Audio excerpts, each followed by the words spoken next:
আনন্দপুর থানার পুলিশের পক্ষ থেকে প্লাবিত এলাকা ঘুরে বিভিন্ন রকমের ত্রাণ সামগ্রী বিলি করা হলো শুক্রবার দিনভর। আনন্দপুর থানার ওসি ও অন্যান্য আধিকারিকরা আনন্দপুর থানার অন্তর্গত জগন্নাথপুর সিংপুর বেচুয়া বাঁধ পোড়াকাচা এলাকায় ত্রাণের খাবার নিয়ে ঘুরেছেন।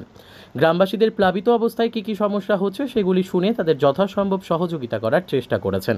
আনন্দপুর থানার ওসি জানিয়েছেন, চিকিৎসা পরিষেবা সহ মানুষকে উদ্ধার করা সবটাতেই পুলিশ সহযোগিতা করছে।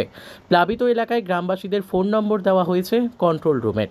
কারো কোথাও সমস্যা হলে দ্রুত সকলকে ফোন করতে বলেছি, তবে বন্যার পরিস্থিতি উন্নতি হচ্ছে। ব্যুরো রিপোর্ট, সত্যের সন্ধানে কেশপুর।